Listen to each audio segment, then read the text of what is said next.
All right. We have another presentation. This is Rebecca Wynkoop, and she's going to give us a little insight on how we can share our stories and not sell ourselves. Newsletters for school librarians. That's something that I should be doing more myself. So I want to get a little more inspiration from you. All right. I'm going to hand over the controls to you, and then you can just take it away. All right. Well, hopefully today we'll give y'all something that is manageable, something that you can implement right away, and also help us all move away from feeling like we're standing on our soapbox trying to get everyone to listen. So my name is Rebecca Wynkoop. If you'd like to scan the QR code, you absolutely can. Really quickly, I'm just going to drop in the chat our link for today. Hang on just a second. Or you can scan that QR code. All right. So here we are. We are going to be talking a little bit about sharing our stories and not selling ourselves. Just a little bit of background information about me. This is my 23rd year as a teacher librarian, and I am currently in an elementary school, and I've been both in elementary and middle school over the last couple of decades. I'm currently in the North Shore School District at Frank Love Elementary. In the last presentation, we talked a little bit about, or listened to our presenters talk about, do you have public and professional social media handles? And yes, I have both. You can see here that there's a school Instagram, a personal Instagram, and a number of other ways in which I'm trying to communicate with the community that I serve.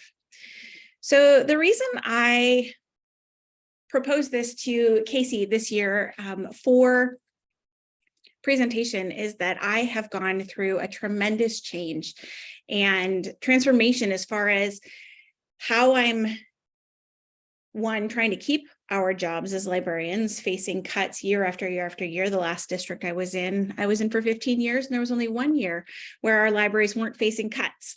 And so we were constantly in advocacy mode and trying to find the best way to keep our jobs and to keep libraries open and available for our students. And so the first piece is really that shift, right? From selling ourselves to telling our stories. And when we're selling ourselves, we're in a reactive position. A cut's being proposed, or we're being told to teach a yearbook class, or whatever maybe is happening, we are, instead of being proactive, we're being forced to be reactive to whatever situation we're in. Selling ourselves is, our audience is required based upon that circumstance. And we don't get to choose who hears our story or how it's told, and the increased pressure to prove relevance. And these are all problems that we're facing across the country and aren't unusual. The idea here and today is to create something that's easy, that is community focused, and that allows you to, with more frequency and without that feeling of being under the gun, just sharing the amazing things that are happening in your school libraries. In telling our stories, we can be proactive. We can set a timeline and think about our time together, for example, in a past month, and think about all of the things that inspired us and made us laugh. You know, there's those ideas of kids say the darndest things, which is a fantastic thing to include in a newsletter and share those with families. Your target audience, you get to determine who that is. I literally said this morning, I'm getting so tired of telling my story or presenting information to people who are not interested or who are not going to be swayed by the information I present them. And that includes sometimes admin or colleagues. That includes district level decision makers. And so being able to build a community through this kind of communication is really what we're aiming for. And you also have the freedom to celebrate the stories in our libraries, the ability to give students voice in that particular environment. So I just realized I didn't actually post that. Here's a link to this presentation. If you'd like to hop on and follow along, please feel free to do so. All right. So this past week, in addition to hanging out with Casey and the rest of these librarians around the country and thinking about Boss Librarian PD, I was in a media literacy course through the Center for Media Literacy through the University of Washington. And there were two things that came up over and over and over again and have really informed my presentation and my thought process with regard to newsletters moving forward, or how we communicate with our communities. It doesn't have to be newsletters. That's just the example I'm going to give you today. But the two things that came from that training is how we are seen comes from how we are represented. And when you have the capacity to control that narrative, we get to control how we're seen to our students, to other teachers, to our families, to the district, to our administrators, to other librarians. And the second piece that has really been a game changer for me and has really shifted my changing is that numbers rarely change minds, but stories do. Right? That our narratives, that the things that are happening when you can talk about a student and an aha moment, when you can have a student share a story about a book they love, that those are the things that sway hearts and minds. And that as much as we feel like our numbers are important, it really isn't what's going to move the needle in the end. So when we do this, you get to choose your audience. Families love to see pictures. Think about all the time you spend on social media. And when you've gone out with some girlfriends and they've posted some great pictures from the concert that you went to, and you stop and let's be honest, we stop and we look and we find ourselves, and then we look at the larger picture. Parents do the same thing with their students, and that's going to be K-12. Right? I have a daughter in high school, and honestly, when you're seeing posts coming from a school and you're like, oh, there she is, you connect to it in a different way. So finding ways to share those stories with families and recognizing that the audience we choose is really important. Just one quick side note, I am very, very careful about faces. I currently serve elementary school students who don't really have the ability to provide consent for their faces being posted on social media. And so we do take a lot of pictures from the neck down. Parents still know. They still know, oh, that's my kid. They recognize the shoes or the shirt they went to school in, and will actually comment on things like that. And too often our admin and teachers are misunderstanding what happens in the library. I recently moved from a very collaborative environment where I'm teaching with middle school teachers to a new school where I'm providing planning and prep time. And so teachers aren't with me in the room. They don't know what's happening. And that really adds to that misunderstanding and possible misinterpretation of what we're doing in the library. So wanting to frame that narrative is part of my impetus for changing the way in which I'm doing my newsletters for this year, certainly. Decide where you're going to post your new newsletters. I think that the shift to the LMS mode, primarily because of COVID, even though some of us were using them before that, has changed the way in which we communicate with families. Our elementary teachers are using Seesaw quite frequently to communicate information with families. And so the library can use those same platforms to also communicate with families and teachers and students and admin. Social media, I use pretty consistently. Instagram's probably my primary at this point, but there are a few others that I'm still using. Our families, I'm in elementary school, our families are primarily using Instagram. And even at the middle school level, that's where my students were connecting with our library's Instagram account as well. And then just keep in mind and know your district provided communication tools, whether you have Parent Square or talking points. What are other ways like websites that you could share this information? And then to decide on the frequency of communications. So we're going to choose our audience. We're going to decide how we're going to share this, and we're going to decide how often we're going to share this. Okay. All right. Today, as mentioned in the description for this particular 30-minute quick trip, we're going to be looking at Canva, but there are plenty of other tools that we've seen a couple today, in fact, that you could use to create templates.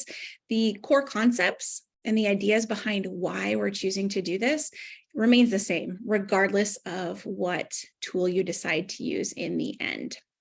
I'm going to go ahead and pop in and double check, see if there's any questions. Pop the link in there one more time, just in case. Okay. Here we go. So the most basic, many of us are using Canva. Lots of presentations today are in Canva. I'm in Canva as well. You're going to search for a newsletter template. That's as simple as it can be. And you're going to choose a template. Some of the things to think about when we're selling or telling our stories, as opposed to selling ourselves, what elements can you embed in a presentation that are actually going to do that for non-library people? And primarily, I'm looking at connecting with my community. I know that in the end, that our families want to see how the library, what the library does or is in the lives of their students. And total number of checkouts, while important, isn't going to tell an individual family how students are choosing books in the library or what kinds of books they're choosing in the library. So I think about the elements that I want to embed: photos and videos, charts and graphs, a narrative space, surveys and links. Volunteer sign up is something that I'm adding this year that I've never used before. But I want to have that as a pretty consistent part of the library's newsletter and communication. Contact information, calendars, lots of different things that you can change or find in templates as they already exist in Canva. And then once you get into Canva, I'm going to highly recommend that when you find your template, open it, fuss with it. The template that I'm going to use, the template you can see on the right-hand side here, my Frank Love Elementary 23-24 newsletter, is the template I'm planning to use this year. And I probably spent about an hour at the end of the year looking back at what I'd done and thought about what I wanted to change and created the template and then saved it as a brand template so that every month I can open this exact same template, start a new one for the next month, and just continue to edit as it is. So the brand template is a great feature that didn't exist, quite frankly, even a year ago when I started my new newsletter with my new school. So I wanted to just give you a couple of examples, things that I have used, because it seems only fair to, when you're considering maybe taking on something that you're not doing currently, talking about how much time it actually takes and where the information comes from and what the impact might be on your workload, because that's the reality of a lot of our libraries. Very few of us have any kind of additional help beyond a volunteer. Most of us are doing this on extra time. And so wanting to, one, reassure you that with an initial setup, right, that this really only takes me about 15 minutes once a month to produce and publish this newsletter. So just keeping that in mind, I thought I'd show you, this is the middle school that I was at previously. And one of the things that was super helpful, I talked about how numbers rarely tell stories. And you'll see in the examples I give you, there's going to be a progression further away from numbers and closer towards a narrative. And that's just me sharing my own personal journey based upon my own learning. I feel like I learn something new every time I change schools, or every time I learn something new or head to the Center for Media Literacy for a media literacy training, that's influencing how I'm communicating and sharing these stories with folks. So this is one that I have used in the past, and I liked to include, and this is super slick in Canva, you're just plugging in your numbers each month for checkouts and holds. Our holds process had changed over COVID. And so that was a new piece of information that we needed to begin including. And I wanted people to see that in September, we had a huge push for getting books in kids' hands. And that even though our numbers can pretty consistently get lower throughout the year, we're still, well over, thousands of books each month that kids are placing holds on, and in looking at our total circulation. I wanted to just re-emphasize that this example doesn't have a lot of narrative in it.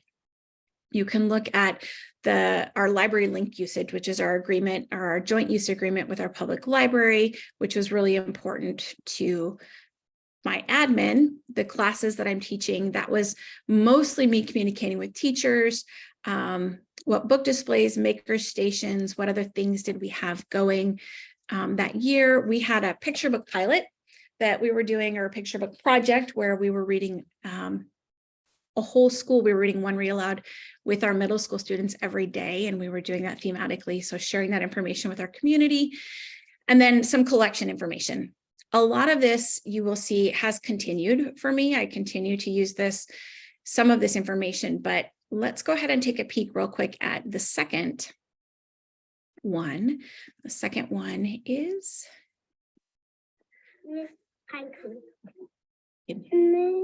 there's a video here that I embedded. This is getting closer towards how we're using narrative to tell the story of what's happening in the library. So this is an example of what I used last year. And then I'll show you my projected for this next year. You can see the progression of how things have changed. We talk about special guests. We talk about a change in policy. There's always pictures and videos. This particular video is great because I had a kindergartner who couldn't say Wynkoop. She called me Mrs. Pinecone. And the amount of families and teachers that responded to that was really, quite frankly, phenomenal, but under the category, right, of kids say the darndest things. That was something that was really great to be able to share. And then we talk about celebrations. What are some of the big things that are happening? This one happens to be numbers driven, right? This could be a student video sharing a student talking about their favorite book. This could be, we did a project on Angelica Doss, a student reflecting on that project and how Angelica's work with the Human Eye Project has really changed their thinking. Like, there are lots of ways in which I see myself using this differently next year. Again, focusing on the narrative, not the numbers. There is still a story to be told with new books. I am thinking about how I'm going to change that. Maybe I embed a book review from a new book that we've added. Maybe I show a picture of a book we've weeded. When you're weeding, books that from Mark McGuire, for example, was one that we weeded this year, who it's been decades since he's played baseball, and our kids don't know who he is. So you might share that. You'll see families will maybe connect to something that they used to read, and also begin to think about why that might not be interesting or useful to their students. I continue to promote our connection via Instagram. And then just some basic reminders, what people need to know. Kind of this merging of wanting to be able to talk about the library and like that teacher newsletter that we know goes out in most elementary schools. So I'm going to go ahead and quickly go back, and I'm going to show you my plan for this year. Now, all of these, I have put the link to this presentation in the chat. Each one of these templates, if you click on the middle school, elementary, or elementary new, you can access the template. So if you see something you want to just take and run with, you can use this template, and it will take you to what the ability to use this template. I see in the comments, I'm new to elementary this year. How do you share newsletters to parents? We will talk about that momentarily. Here is my current library newsletter. So I want to keep important information. Here is where I'm adding a narrative, the learning together. And I want to have an example. So I haven't finished. This is my summer. We had 2 summer library days. One's coming up this next Friday. And for our first summer library day was a huge success. Our cheetah readers checked out how many books, and we had so many pet rocks talking about the things that were happening, but brief, right? So that people can see that. I have decided to add the books borrowed and holds this year because we've changed our circulation policy. And so we'll continue to talk about the circulation policy, and it will provide an opportunity for parents to begin to think about students' choices and how that impacts the library. You can see I have 2 current media locations for pictures or videos. I'm probably going to add one more. And then down below, I have some basic bits and pieces about the library, and the Stay in Touch is also where I've added the ability for families to sign up to volunteer. A lot of our families like to volunteer when their kids are in the library. And I inherited that from the librarian before me, and I just wasn't ready to manage it my first year in a new school. And now I'm feeling like I'm ready for that. All of these books checked out holds and new books added down at the bottom in our library. I'm also thinking about embedding links to student book reviews or my own personal book review and providing more student voice in this as that goes out. That's one of the most exciting things in my mind about Canva, is that it allows you to share this information and embed so many different things into your newsletter. So the question was, how do you share this with other families, or in what format? And one of the things that Canva does is it provides a view-only link. And that view-only link, when you're going to share, it's one of the very first things that shows up. That's a link. That's what I just linked to in this presentation, where you can go and families can click on and watch all the videos. If you have links to a volunteer sign up or an email or your social media, everything is interactive and live from that point.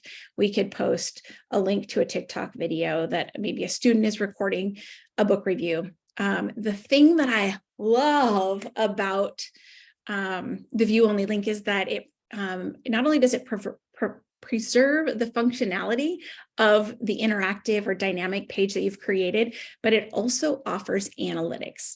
The analytics literally tell you how many times something has been accessed and how and when. And that's really important. Is my newsletter reaching people that I wanted to reach? How well am I communicating? And then thinking about where you place this. So when I do a newsletter, I will send it to teachers via an admin via email. I will post it on our Parent Square, which is a texting type tool for district-wide communications. I will put it on my Instagram in both my personal and my profession and my school Instagram page. And so I'm trying to hit as many places as possible. I also send it to teachers and say, would you share this on your Seesaw or your Schoology page with your families? So wanting to have lots of places that parents can access this. That view-only link also that would allow for it to be shared in many ways. And so that's something that I think is really important. The other thing that Canva does that I think is just invaluable at this point is it offers a translation tool. So each month, I'm also using that translation tool to provide access both in English and in Spanish, which is the second most frequently spoken language in our building. I see a question from Sarah in the chat about Google Locker Studio. I don't know enough about Google Locker Studio to be able to answer that question, unfortunately. But I know that our previous presenter who talked about Google Locker probably is able to address that more directly. Okay. The other thing that I wanted to make sure of is that you can also save your newsletter in multiple formats, right? You can save it as a JPEG, PNG, standard PDF preserves links, which is really nice. And so those are some of the options that you have as well, depending upon how you're going to use it. If you're posting it outside your classroom, that would be where you'd want a high quality print, for example. So a couple of things I just want to talk about real quick. What I've learned that ultimately I want my connections to be with the community I serve. And in my current capacity, my strongest advocates, my most ardent supporters are the students and the families that I serve. So they're my direct connection. Inadvertently, this can inform my collaborative partnerships with classroom teachers. It definitely informs my admin, but the content, I really want that focused on the community that I'm serving, and I want to build connections with them. I need to set reasonable goals and build systems to help me reach them. That is the key. I do this once a month. A month in review, it's predictable, it's easy to digest. There's not a ton of information. That annual report where you kind of your eyes glaze over, and I'm sure my admin would as well, if they're looking at an annual report with one, numbers that maybe don't make sense to them, and two, a lot of information at a time when they potentially don't have time to read it, I think is really important. So setting reasonable goals and targeting those goals.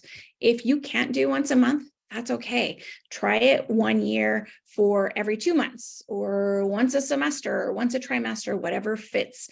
But set a template, decide what you want to communicate, and build the narrative into that template. And then the last thing that I wanted to share that I've learned is my communication needs to change with my community.